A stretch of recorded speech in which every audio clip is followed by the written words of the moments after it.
Maize எல்லாம் எப்படி இருக்கீங்க? எல்லாம் நல்லா இருப்பீங்கன்னு நினைக்கிறேன். ஸோ இன்றைக்கி நம்ம வந்து அடிஷன் பற்றி பார்க்க போகிறோம்.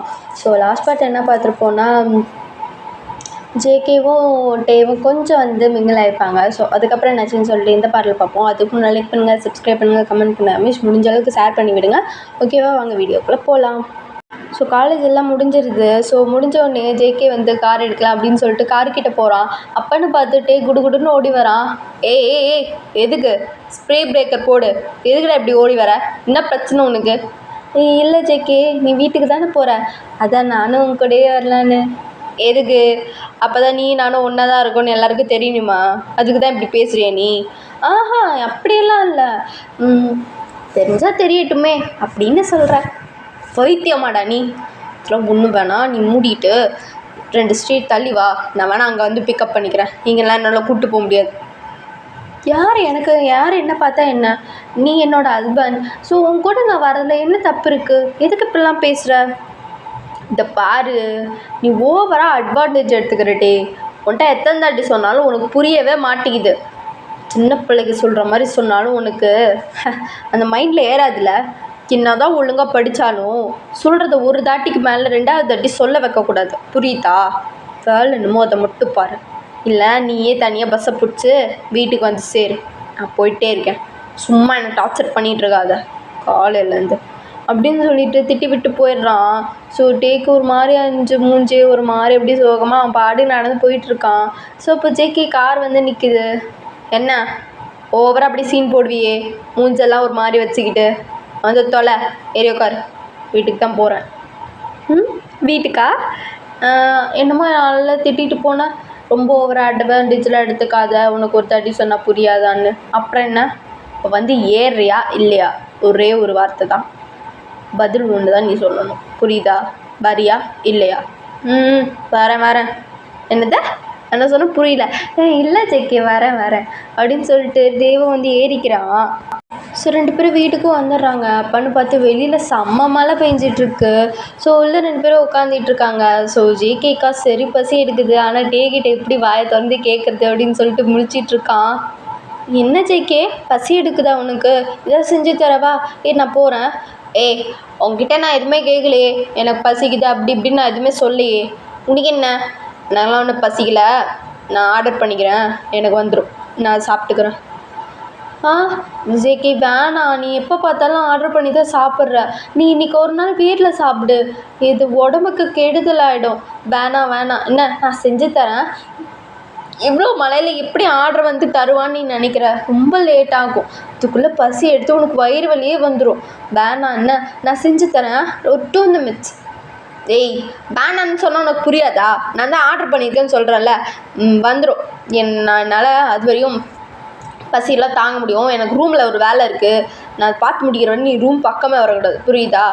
ஆர்டர் வந்துச்சுன்னா என்னை கூப்பிடு அப்படின்னு சொல்லிட்டு ஜேகே வந்து போயிடுறான். சொல்லிட்டு என்ன இப்போ ஓவராக தான் பண்ணுறான், மூஞ்ச பாரு, பண்ணி மூஞ்ச ஓவராக பண்ணுற நீ. இரு, எனக்கு ஆர்டர் வருதா இல்லை எனக்கு ஆர்டர் வருதுன்னு பார்ப்போம். எனக்கு தான் ஃபஸ்ட்டு வரும். வந்த உடனே உன் ஆர்டரும் வந்த உடனே 2த்தையும் வாங்கி வச்சு நானே சாப்பிடுவேன். கேட்டால் உன் ஆர்டர் வரல. ஸோ ஆர்டர் வந்து ரொம்ப நேரம் ஆச்சு. ஸோ ஜேகேவே அந்த ரூமை விட்டு வெளியில் வரவே இல்லை. ஸோ டேவே போய் கூப்பிட்றான். ஜேகே நீ ஆர்டர் பண்ணது வந்துச்சு, வந்து சாப்பிட்லையா? எனக்கு சாப்பிட தெரியும், நீ உன் வேலை என்னமோ அதை மட்டும் பாரு. என்ன? ஸோ எதை பேசினாலும் ஓவராக பேசுகிறானே. லைட்டாக தலை வேற வலிக்குது. சரி ஜேகே, உன் ஆர்டரு அங்கே எடுத்து வச்சுருக்கேன், நீ சாப்பிடு. என்ன, நான் கொஞ்சம் நேரம் நீ சாப்பிட்ற வரையும் உட்காந்துருக்கேன், வந்து சாப்பிடு. ரொம்ப லேட் ஆகிடுச்சு, உனக்கு வர பசிக்குதுன்னு சொன்னல. எனக்கு சாப்பிட தெரியும்டா, ஓவரே அக்கறை காட்டுற மாதிரி பண்ணாத. போய் வேலை என்னமோ அதை மட்டும் பாரு. போகிறேன், போய் தொலைகிறேன். இப்போ பார்த்தாலும் திட்டிக்கிட்டே இருக்காது, வல்லுன்னு விழுந்துக்கிட்டு. ஆசையாக 2 வார்த்தை பேசுகிறானா? அப்போல்லாம் கொஞ்சமாவது 2 வார்த்தை பேசுவான், பால் புட்டின்னு. ஆனால் இப்போது டோட்டலாக என்னை ஏமாற்றிட்டு ஜாலியாக இருக்கான். உனக்கு என்ன? நான் அவனுக்காக தான் நான் பண்ணுறேன். அப்படின்னு சொல்லிட்டு டேவும் சோஃபாலே உட்காந்துருக்கான். ஸோ ஜேகேவும் கொஞ்ச நேரம் கழிச்சு ரூம்லேருந்து வெளில வந்துட்டு அவன் உட்காந்து சாப்பிட்டுட்டு அவன் மறுபடியும் உள்ளே போயிடுறான். ஸோ டேவும் பின்னாடியே உள்ளே போயிடுறான். உள்ளே போய் பார்த்தா சோஃபா 2 பிரிஞ்சிருக்கு, அதாவது பெட்டு 2 பிரிஞ்சிருக்கு. அந்த மாதிரி ஒரு ஸ்க்ரீன் மாதிரி இவன் நடுவில் போட்டு வச்சுருக்கான். ஜேகே, என்னது இது? இதுக்கா ரொம்ப நேரம் நீ ரூமில் இருந்த? ஆமாம், அது என்ன இப்போ? என்னது இது? பெட்டில் போய் 2 பெட்டுக்கு நடுவில் ஸ்க்ரீனை போட்டு வச்சுருக்கா? என்னது ஜேகே இதெல்லாம் கொஞ்சம் உனக்கு ஓவராக தெரியல? எனக்கு ஏன் சேஃப்டி முக்கியம், அதனால தான். ஏன் இதில் உனக்கு ஏதாவது பிரச்சனையா என்ன? அவ்வளோ காய்ச்சி பிச்சா இருக்க நீ? அப்படின்னா டேய் நடிக்காதடா. அப்படின்னா கூடவா உனக்கு என்னன்னு தெரியாது? ஆளப்பாரு, உனக்குள்ளே ஒருத்தருக்கானே அவனுக்கே எல்லாம் தெரியும். என்ன ஜேகே? ஒன்றும் இல்லை, இங்கே தூங்கத்தான் இருந்தால் தூங்க, இல்லைன்னா என் ரூமை விட்டு நீ இப்போ தாராளமாக போகலாம். எனக்கு காலையில் எவ்வளோ சேட்டை பண்ண இதுக்கு தானே. அதான், நீ என் ரூமில் இருக்கலாம், ஒரு பிரச்சனையும் இல்லை. பட் என்னை ஜட்ஜ் பண்ணாமல் இருக்கணும். அதுதான் என் வீக்னஸ் என்னன்னு உனக்கே தெரியும். அப்புறம் படாத இடத்துல பட்டுச்சுன்னா என்னை கேட்கக்கூடாது, கற்பு போனாலும் என்னை கேட்கக்கூடாது. I don't care about it. புரியுதா? புரிஞ்சிருக்குன்னு நினைக்கிறேன். இங்கே படுத்து தூங்குதான் இருந்தால் தூங்கு, இல்லை ரூமுக்கு தாராளமாக நீ போயிட்டே இருக்கலாம். இவன் என்ன திடீர்னு இவ்வளோ பெரிய ட்விஸ்ட்டு தூக்கி போடுறான்? ரூமில் வரணும்னு சொல்லிட்டு தான் அவ்வளோ பிளாக்மெயில் பண்ணேன். இப்போ என்னன்னா பெட்டையும் 2ஆக்கி வச்சுருக்கான். வேணாட்டே, இப்போ மட்டும் நீங்கள் தூங்கலை, நான் என் ரூம்லேயே போய் தூங்கிக்கிறேன்னு சொன்னேன்னா நீ காலையிலேருந்து பண்ண சேட்டைக்கெல்லாம் அர்த்தமே இல்லாமல் போயிடும். அப்படியாவது எங்கேயும் தூங்கிடு, பரவாயில்ல பார்த்துக்கலாம். நீ எப்படியாவது லவ் பண்ண வைக்கிறதாண்டா என் ஃபஸ்ட்டு டாஸ்கே. நான் அவனை இரு, நீ ஓவராக பண்ணுறா, எனக்கு இருக்குட அப்படின்னு சொல்லிட்டு தேவம் இல்லை நான் இங்கேயே படுத்துக்கிறேன், எனக்கு ஒரு பிரச்சனையும் இல்லை. இங்கே தூங்குறியா? இங்கே 2 ஸ்க்ரீன் இருக்குது, உனக்கு ஒரு பிரச்சனையும் இல்லையா? இல்லையே, எனக்கு அவன் பக்கத்தில் படுத்தா போதும். அது தள்ளி இருந்தால் என்ன, தூரமாக இருந்தா என்ன, நீ என் பக்கத்தில் இருக்கல்ல, அந்த ஹாப்பினஸ் போதும். அதனால் நான் இங்கேயே படுத்துக்கிறேன், எனக்கு ஒரு பிரச்சனையும் இல்லை. நான் போய் என் திங்ஸ்லாம் இங்கே எடுத்துகிட்டு வந்து வச்சுக்கிறேன் அப்படின்னு சொல்லிச்சுட்டு டேவும் அப்படியே அங்கேருந்து போயிடுறான். ஸோ ஜேகேக்கா சரி கட்டுப்பாகுது. என்ன தான் பண்ணாலும் தாங்குறானே, ஆனால் என்ன தான் பண்ணுறதே தெரில. ஜும்னா எனக்கு டென்ஷன் ஆகுறா இவனை வச்சுக்கிட்டு அப்படின்னு சொல்லிட்டு மண்டி பிடிச்சிட்டு உட்காந்துட்டு இருக்கான். ஸோ ஜேகேவும் படுத்து தூங்கிடுறான். ஸோ டேவும் அவன் ரூமில் பக்கத்து ஸ்க்ரீனில் அவனும் படுத்துக்கிறான். ஸோ 2 பேருக்கு நடுவில் ஸ்க்ரீன் இருக்குது.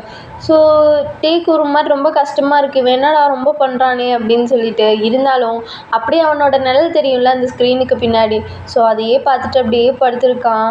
ஸோ எனக்கு லைட்டாக தூக்கம் வருது. ஸோ தூக்கத்துலேயும் ரொம்ப பயமாக இருக்குது, ஏன்னா வெளியில் ரொம்ப ரெயினாக இருக்குது, அதுவும் இல்லாமல் தண்டர் சவுண்டு வேறு. ஸோ ரொம்ப பயமாக இருக்குது அவனுக்கு. எப்பயுமே இந்த மாதிரி இருந்தால் பிடிக்கவே பிடிக்காது. ஸோ அவங்க அக்காவை தான் எப்பயுமே ஹக் பண்ணி படுத்து தூங்குவான். ஸோ இப்போ பக்கத்தில் இருந்தும் யாரையுமே கட்டிப்பிடிக்க தூங்க முடியாத மாதிரி இருக்குது. ஸோ அதனால் அவனுக்கு ரொம்ப ஒரு மாதிரி கஷ்டமாக இருக்குது. ஸோ அவனே ஒரு மாதிரி குறுக்கி அவனே கட்டி பிடிச்சிட்டு அப்படியே படுத்துருக்கான். ஸோ ஜேகேக்கும் அது புரியுது, பட் அவனாலே எதுவும் பண்ண முடியல. ஸோ அவன்கிட்டயே போகக்கூடாது அப்படின்னு சொல்லிட்டு அப்படியே படுத்துருக்கான். பட் ரொம்ப புலம்புறான் அந்த அந்த தண்டர் சவுண்டில். ஸோ அவனால் தூக்கமே வரல, அவனுக்கு தூக்கமும் வரமாட்டேங்குது. ஸோ ஜேகேக்கும் ரொம்ப டிஸ்டர்பன்ஸ் ஆகுது. டேண்டா, இவ்வளோ பெரிய இரும்பக்கடா மாதிரி வளர்ந்துருக்க, உனக்கு என்னடா இதில் போய் பயம் இப்படி? அது என் வீக்னஸ், எனக்கு இது பயம் ஜேகே. யாராவது பக்கத்தில் இருந்தால் அவங்கள ஹக் பண்ணி படுத்துக்குவேன்.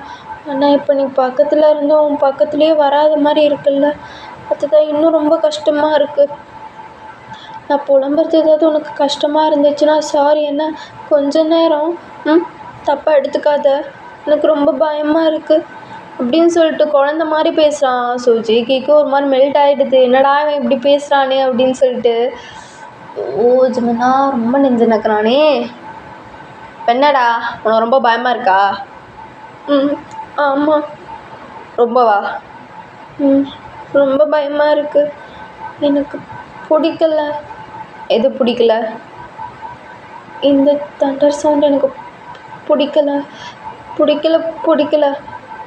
சரி ஒன்றும் இல்லை அப்படின்னு சொல்லிட்டு அந்த ஸ்க்ரீனுக்கிட்ட இருந்து அவன் கை ஒரே ஒரு ஹேண்டு மட்டும் வருது, ஜேகேயோட ஒரே ஹேண்டு.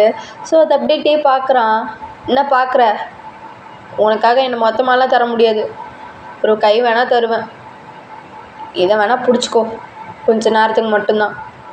இதுனா கடவுளை வந்து பழி இது வாங்கிடாதடா.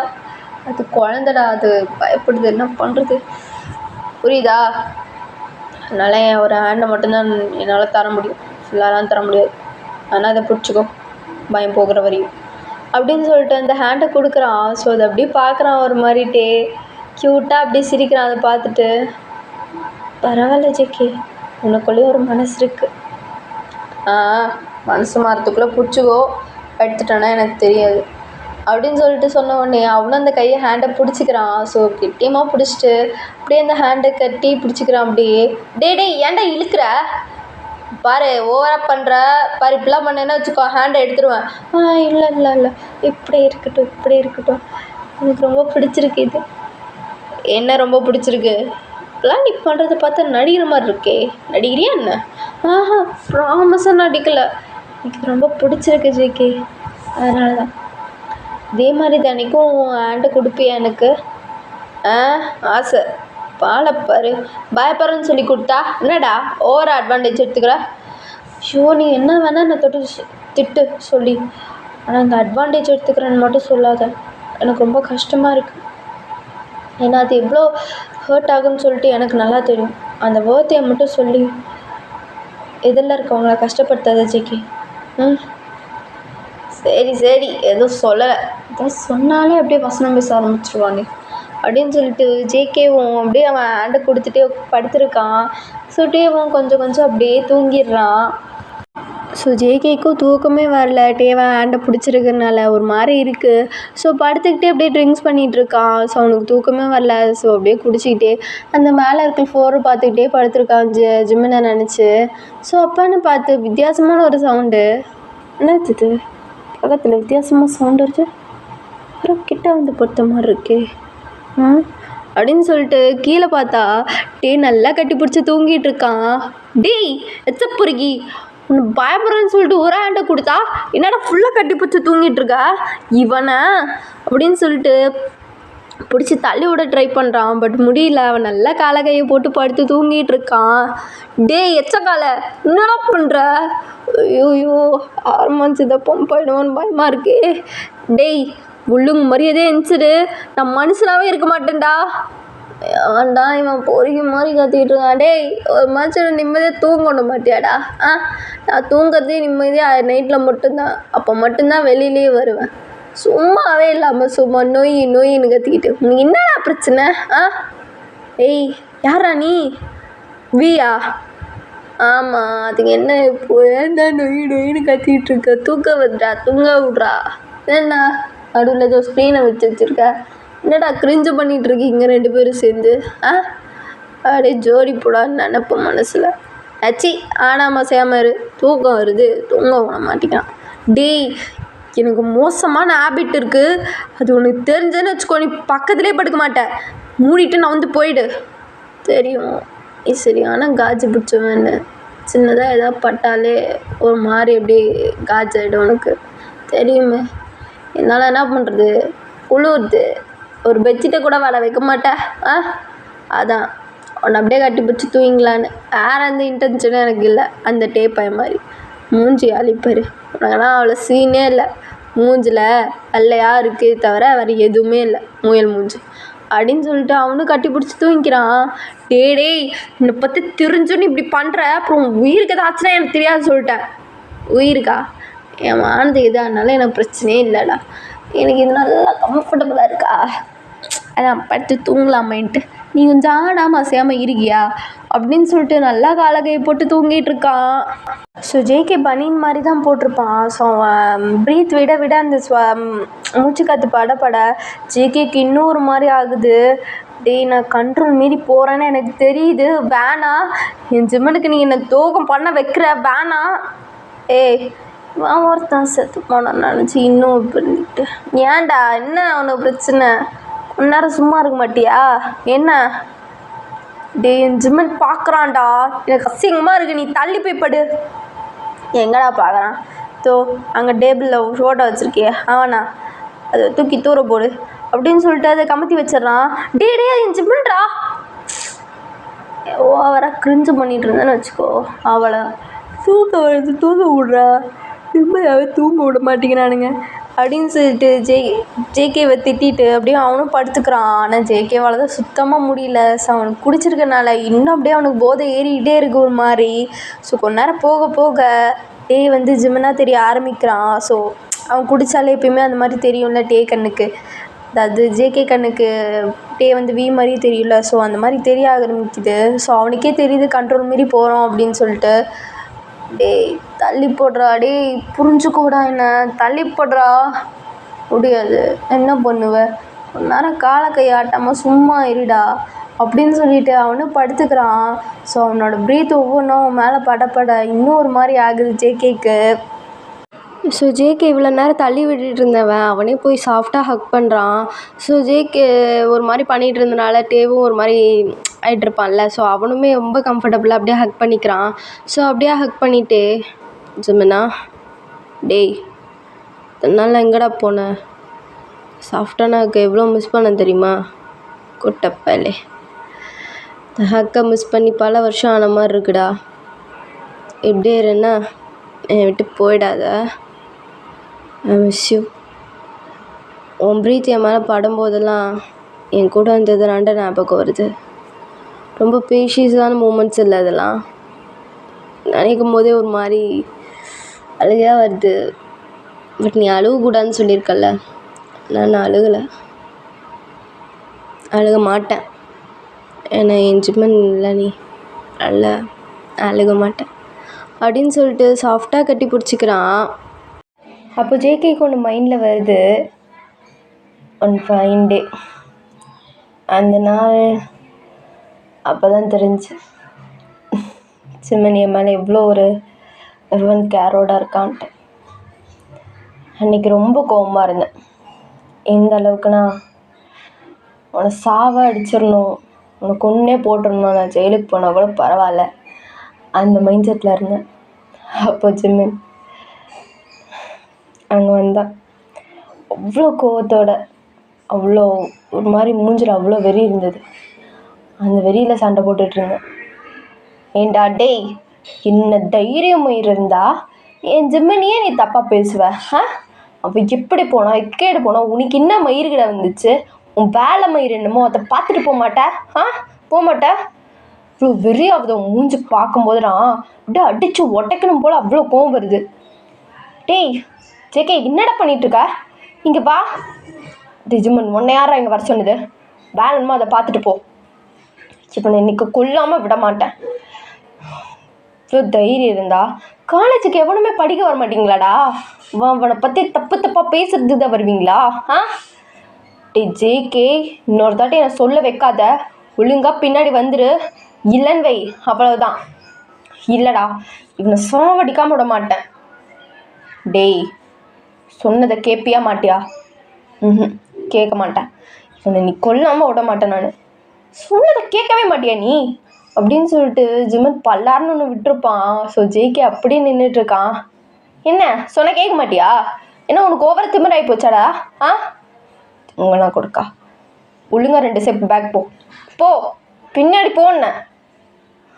இல்லைடா, அப்போ எப்படி அவன் என்னை பற்றி தானே பேசினா, உனக்கு எங்கே எரியுது? வர வர உனக்கு துளிர் விட்டு போச்சு. போ 2 ஸ்டெப் பேக் போ, வாயை மூடிக்கிட்டு கம்முன்னு நெல்லு, புரியுதா?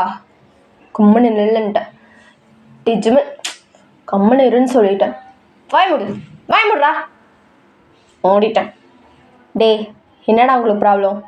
அவன் அடிச்சதுக்கு நான் சாரி கேட்டுக்கிறேன். முதல்ல அடுத்தவங்களை பற்றி தப்பாக பேசுறத நிறுத்துங்கடா, புரியுதா? மயிறு மாதிரி எச்சத்தானமாக நடந்துட்டுருக்காதீங்க. இன்னொரு தாட்டி நீங்கள் ஏதாவது பண்ணுறதை பார்த்தேன், இவ்வளவுதான், கொன்னே போட்டுருந்தேன், மூடிட்டு போங்கடா அப்படின்னு சொல்லிட்டு ஜிம்மன் திட்டி விட்டுறான். ஸோ அப்படியே திரும்பி ஜேகேவை பார்க்குறான். ஸோ ஜேகேவை தனியாக ஒரு இடத்துக்கு கூப்பிட்டு போயிட்டு அவன் ஃபேஸை கப் பண்ணிட்டு, என்னடா பண்ணி போயா, ரொம்ப அடிச்சிட்டேனா, அடிக்குதா, என்ன இன்னிக்குமா, இல்லை முன்னாடி கை நீட்டிடல நீ, அதாண்டா தெரியும் நான் உன் மேலே எவ்வளோ ஒரு அப்சஸ்டாக இருக்கேன்னு, அந்த உரிமையாக தான் அடித்தேன். ஏன் நான் அடிக்கக்கூடாதா? சரிப்பா சாரி. என்ன கேட்டேன், சாரி கேட்டியா? சாரி கேட்கல. ஆல்வேஸ் பி வித் யூடா. இன்னொரு தாட்டி இப்படி எச்சத்தனமாக போய் சண்டை போட்டுட்ருக்காது. பொறுக்கியாடா நீ? இல்லை நான் கேட்குற பொறுக்கியான்னு. நான் தாட்டி இப்படி பண்ணு வச்சுக்கோ, 2 கண்ணும் பழுத்துரும் பார்த்துக்கோ. ஆனால் நான் சொன்ன உடனே நீ ஓரமாக போய் நின்றுக்கிட்ட, அது கொஞ்சம் பெருமையாக இருக்குது. நாம் சொல்கிறதையும் கேட்க ஒரு ஆள் இருக்கே அப்படின்ட்டு. ஓ, குட்டை பையனுக்கு அப்படி வேற ஒன்று இருக்கா? காலேஜில் எவ்வளோ கெத்தாக தெரிஞ்சிட்டு இருந்தேன், இப்போ எல்லாமே போச்சு. மான மரியாதை எல்லாமே போச்சுடா உன்னால. ஏன் என்னாச்சு? பின்ன நீ பண்ண வேலைக்கு நீ என் மரியாதையே போச்சு. நீ அடித்ததும் நான் சைலண்ட் ஆகிட்டேன். அப்போ ஜேகே இப்படி தானா அப்படின்ட்டு எல்லாம் நினைக்க மாட்டாங்க. நினச்சிட்டு போட்டோம். எப்போ எவன் எப்படி நினச்சா என்ன? எனக்கு என் ஜங்குக்கு எப்பயுமே குழந்தை குட்டி தான், புரியுதா? என் குழந்தைடி நீ அப்படின்னு சொல்லிட்டு கிஸ் பண்ணியிருப்பான். இப்போ ஜேகே மார்னிங் எந்திரிக்கிறான். ஸோ எந்திரிக்கும் போது அவனுக்கு ஒரு ஃபோன் கால் வருது. ஸோ அதை பார்த்துட்டு அப்படியே எந்திரிக்கிறான். எதுக்கு தாத்தா ஃபோன் பண்ணுறாரு எனக்கு தெரியலையே அப்படின்னு சொல்லிட்டு அந்த ஃபோன் காலை பார்த்துக்கிட்டே எந்திரிக்கலாம் ட்ரை பண்ணும்போது யாரோ ரொம்ப அப்படி ஒரு மாதிரி வெயிட்டாக இருக்க மாதிரி தோணுது. ஸோ ஜேகேவை அப்படியே கீழே குமிஞ்சு பார்க்குறான். இவன் எப்போ நைட்டு என் பக்கத்தில் வந்து படுத்தான்? டேய் தள்ளிப்படுறா அப்படின்னு சொல்லிட்டு கத்துறான். பட் டே ரொம்ப க்யூட்டாக தூங்கிட்டு இருக்கான். அவனை எழுப்பவே மனசு வரல. ஸோ இந்த பால் புட்டி மூஞ்ச வச்சுக்கிட்டு நான் என்ன பண்ணுறது? இவன் இப்படி நைட்டு தப்பு பண்ணியிருப்பாமோ? தெரிலையே. இவனை எழுப்பவும் மனசு வர மாட்டேங்குது, அப்படியே விட்டு போகவும் மனசு வர மாட்டேங்குது. இப்போ தாத்தா எப்படி வீட்டுக்கு வரதோ கூப்பிட்டுருப்பாரு, நான் வேறு போகணுமே அப்படின்னு சொல்லிட்டு லைட்டாக அப்படியே எந்திரிக்கலாம் ட்ரை பண்ணுறான். பட் அவன் ஷர்ட்டு நல்லா இறுக்கமாக பிடிச்சிட்டு குழந்த மாதிரி தூங்கிட்டு இருக்கான். இந்த பைத்தியத்தை வச்சுக்கிட்டு நான் என்ன பண்ணுறதுனே எனக்கு தெரியலையே. டேய் இப்போ மட்டும் நீ ஷர்ட்டை விடலான்னு வச்சுக்கோ, சரி கண்டாயிடும் எனக்கு. ஷர்ட்டை விடுறானா பாரு, குழந்த நினைப்பு எருமை கட்டா வயசாச்சு இவனை அப்படின்னு சொல்லிட்டு லைட்டாக தள்ளி விட்டுட்டு அவன் எந்திரிச்சு போயிடுறான். ஸோ ஸ்ட்ரெயிட்டாக வந்து ஜங்குக்கு வந்து அவங்க தாத்தா வீட்டுக்கு தான் போகிறான். ஸோ அவங்க தாத்தாவும் அங்கே இருக்கார். தாத்தா எதுக்கு காலையில் ஃபோன் பண்ணியிருந்தீங்க? ஏதாவது எமர்ஜென்சியா? எமர்ஜென்சி தான் ஜங்குக். வா உன்கிட்ட தனியாக பேசணும். தனியாவா? எதுக்கு தாத்தா? நீங்கள் எங்கேயே பேசலாமே. பேசணுன்னா பேசணும் ஜங்குக், புரியுதா இல்லையா? வா நம்ம ரூமுக்கு போகலாம், மற்றவங்களாம் இங்கேயே இருக்கட்டும், ஒரு பிரச்சனையும் இல்லை. வா அப்படின்னு சொல்லிட்டு அவங்க தாத்தாவும் கூட்டிகிட்டு போகிறாரு. ஸோ அவர் வீல் சேரில் தானே உட்காந்துருப்பாரு. ஸோ ஜங்குக் தான் வந்து கூப்பிட்டு போகிறான். டோர் சாத்து ஜங்குக். இல்லை தாத்தா நம்ம இப்படியே பேசலாமே, என்ன? டோரை சாத்துன்னு சொன்னேன், கேட்குதா இல்லையா? ஓகே தாத்தா அப்படின்னு சொல்லிட்டு டோரை சாத்துறான். ஸோ சாத்திட்டு அவன் பாட்டுக்கு வந்து ஒரு சேரில் உட்காடுறான். அப்போது தாத்தா அப்படியே எந்திரிச்சு நிற்கிறாரு. தாத்தா என்ன விஷயம்? எதுக்கு கூப்பிட்ருந்தீங்க? என்ன விஷயம்னு உனக்கு தெரியாதா? என்ன விஷயம்னு உனக்கு தெரியாதா? என்ன? நீங்கள் என்னன்னு சொன்னால் தான் புரியும். என்னன்னு சொன்னால் தான் புரியுமா? டேய் தெரியாத மாதிரியே நடிக்காத. நானும் எத்தனை நாள்டா நல்லவம்மா நடிச்சிட்ருக்காது? என்னை பார்த்தா மனுஷன் மாதிரி தெரியல உனக்கு? நானும் எத்தனை நாள் தான் இந்த வீல் சேர்லேயே உட்காந்துட்ருக்கதான். இடுப்பெல்லாம் வலிக்குது. எனக்கு என்ன தலையெழுத்து அதெல்லாம் உட்காந்துட்ருக்கணும்னு? நீ ஏதோ ஒரு ஆக்டிங்கை போட சொன்னான்னு போட்டேன். ஆனால் இவ்வளோ லேட் பண்ணுற? ஒரு சொத்தை எழுதி தரத்துக்கு உனக்கு இவ்வளோ யோசனையா? தாத்தா என்னால் அது அவ்வளோ சீக்கிரம் எழுதி தர முடியாது, அது உங்களுக்கே தெரியும். ஏன்னா நம்மளுக்கு இருக்கிறது 5-6 சொத்து இல்லை, பல மடங்கு. அதில் என்னால் அவ்வளோ சீக்கிரம்லாம் எழுதி தர முடியாது. எனக்கும் ஃப்யூச்சர் இருக்குது. ஸோ அதை நான் பார்க்கணுன்னா எனக்கு கொஞ்சம் அமௌண்ட் வேணும், புரியுதா? எல்லாத்தையும் நான் உங்களுக்கு எழுதி தந்துருக்க முடியாது என்னால். என்ன சொன்ன? என் மூஞ்ச பார்த்து பேசு பார்ப்போம். மூஞ்ச பார்த்து பேசுடா. எல்லாத்தையும் எழுதி தர முடியாதா? சின்ன வயசில் உன்னை விட்டு போயிட்டாங்க எல்லாரும் உன்னை. அப்போது உன்னை குடித்து பார்த்துக்கிட்டது நான் மட்டும்தான். எனக்கு இந்த சொத்து கூட உன்னை எழுதி தர முடியாதா? அவங்க அப்பா மயிரே ஆச்சுன்னு எல்லா சொத்தையும் ஓமாக எழுதி வச்சுட்டு போயிட்டான். நான் வயசானவன் கஷ்டப்படுவேன்னு நினச்சி கூட பார்க்காம. இல்லை பாதி கூட எனக்கு வேணான்லாம் கேட்கல, எனக்கு எல்லாமே வேணும். ஏன்னா உன்னை கஷ்டப்பட்டு படிக்க வச்சு அதே காலேஜை உனக்கு கொடுத்து அங்கேயும் உன்னை பிரின்சிபலாக உட்கார வச்சுருக்கேன் இந்த ஏஜில். அப்போ பார்த்துக்கோ, நான் இவ்வளோ கஷ்டப்பட்டு உன்னை படிக்க வச்சு அதே காலேஜில் பிரின்சிபலாக உட்கார வச்சுருக்கேன்னு. என்ன எனக்கு அந்த சொத்தை எழுதி தர முடியாதா? சொட்ட உனக்கு இவ்வளோதான் நான் மரியாதை கொடுத்ததே பெருசு. இன்னும் அவராக பண்ணிட்டேன்னு சொல்லிட்டு இப்போ கேட்டுட்ருக்க? என்ன சொன்னா? என்ன மரியாதைலாம் குறைஞ்சி போச்சா? இதை பாரா, நீ ஒன்றும் என் ஒரிஜினல் தாத்தாவும் கிடையாது, டூப்ளிகேட் தாத்தாவும் கிடையாது. நீ இன்னைக்கு யாரோ, நீ எங்கள் அப்பாவோட 2வது ஃபாதர், அவ்வளவுதான். புரியுதா? அதுக்குன்னு ஓவராக அட்வான்டேஜ் எடுத்துக்காத. இல்லை உனக்கு ஒத்த பைசா கூட தரக்கூடாதுன்னு தான் நினச்சிட்டு இருந்தேன். ஆனால் என்ன பண்ணுறது, சொல்லி தான் ஆகணுன்ற இந்த சுச்சுவேஷன் இல்லை. கொஞ்சமே ஆக்சிடெண்ட்டில் தானே சத்தான். ஆமாம்ல. அவனோட ஹார்ட் இப்போ யார்கிட்ட இருக்குன்னு தெரியுமா? இத்தனை வருஷமாக அதானே கண்டுபிடிச்சிட்டு இருந்த. அதுதான் வேணும்ன்ட்டு. டேய், என்னடா சொல்கிற? அதான் அவன் எல்லாத்துக்கும் டொனேட் பண்ணிட்டு தானே செத்தான். அதான் அவன் ஹார்ட் இப்போ யார்கிட்ட இருக்குன்னு உனக்கு தெரியணுமா வேணாமா? அந்த இன்ஃபர்மேஷன் என்கிட்ட மட்டும்தான் இருக்குது. நீ எதுக்கு டேயை கல்யாணம் பண்ண, எதுக்கு இதெல்லாம் பண்ணிகிட்ருக்க, எல்லாம் தெரிஞ்சு பண்ணுறியோ தெரியாமல் பண்ணுறியோன்னு சொல்கிற, எனக்கு எதுவுமே தெரியாது. ஆனால் இப்போது ஹார்ட் யார்கிட்ட இருக்குது தெரியுமா? ஸோ ஜங்குக்கு உடனே எழுந்திரிச்சு வந்து அவர் ஷர்ட்டை பிடிச்சிட்றான். டேய், தான் யார்ட்டடா இருக்கு? எனக்கு முட்டை பார்த்து தெரியலை, நீ இங்கேயே சாவடிச்சு போட்டு போயிடுவேன். அது எதுக்கு நான் சொல்லணும்? நீ ஏன் கண்டுபிடி. அதான் சொன்னனே, ஒரு க்ளூ கொடுத்தனே. நீ எல்லாம் தெரிஞ்சே பண்ணுறியா இல்லை தெரியாமே பண்ணுறியான்னு சொல்லிட்டு எனக்கு தெரியலையே ஜங்குக். அதான் நீயே கண்டுபிடி. இல்லை இந்த சீக்ரெட் வேணும்னா சொத்தை எனக்கு எழுதி கொடு. புரியுதா? மயிறு பிளாக்மெயில் பண்ணுறதுக்கு இது நேரம் மயிறு இல்லை. இல்லைங்க மரியாதை சொல்லு, என் ஜிம்மன் ஹார்ட்டு யார்கிட்ட இருக்கு? சொல்ல முடியாது. நீ என்ன வேணா புடுங்கிக்கோ, என்ன சொல்ல முடியாது. உன்னை இப்படி டார்ச்சர் பண்ணி எவ்வளோ நாள் ஆச்சுல்ல? சின்ன வயசில் ஒன்று அடிச்சது, இப்போ அடி வாங்கிக்கிறியா? ஆனால் நீ அடி வாங்கினா க்ளூ தரேன். டேய் சரி, உங்ககிட்ட எத்தனை அடி வேணால் நான் வாங்கிக்கிறேன். என் ஜிம்மன் ஹார்ட் யார்கிட்ட இருக்கு? அதெல்லாம் சொல்லணும்னு அவசியம் இல்லைப்பா எனக்கு. பட் என்கிட்ட நீ இப்போ அடி வாங்கிக்கிறேன்னு சொல்லு. ஆனால் நான் வேணா க்ளூ தரவானா வாய்ப்பு இருக்கு. வாங்கிக்கிறியா? ஏன்னா நான் அடித்தே பல வருஷம் ஆகுது. அதான் க்ளூ தரட்டா வேணாமா? சின்ன வயசில் என்கிட்ட எப்படி அடி வாங்கணும்னு ஞாபகம் இருக்குல்ல? ஸோ அப்படின்னு இல்லை, நான் வேணா க்ளூ தரேன் அப்படின்னு சொல்லிட்டு அவர் திமிரா பேசுகிறாரு. ஸோ ஜேகேக்கும் வேறு வழி இல்லை. ஸோ அது தெரிஞ்சாகணும். ஸோ அவனும் ஷர்ட்டெல்லாம் கழட்டிட்டு நீண்டவன் போட்டு அப்படியே கையை கட்டிட்டு உட்காந்துருக்கான். என்ன அடிக்கணும் அவ்வளோதானே, அடிச்சுக்க, நீ என்ன வேணால் பண்ணிக்கோ. நான் லாஸ்ட்டில் அதை மட்டும் நீ சொல்லலை, அவ்வளோதான் அப்படின்னு சொல்லிட்டு ஒரு மாதிரி கடுப்பில் நின்றுட்டுருக்கான். ஸோ அவரும் பெல்ட் எடுத்து செம்மையாக அடிக்கிறாரு. ஸோ அந்த வலியெல்லாம் தாங்கிட்டு அப்படியே உட்காந்துருக்கான் ஜேகே. ஓகே, எல்லாரும் நியூஸ் இதுக்கப்புறம் என்னாச்சுன்னு சொல்லிட்டு அடுத்த பாட்டில் பார்ப்போம். அதுக்கு முன்னாடி லைக் பண்ணுங்கள், சப்ஸ்கிரைப் பண்ணுங்கள், கமெண்ட் பண்ணுங்கள் மிஸ். Okay, tata.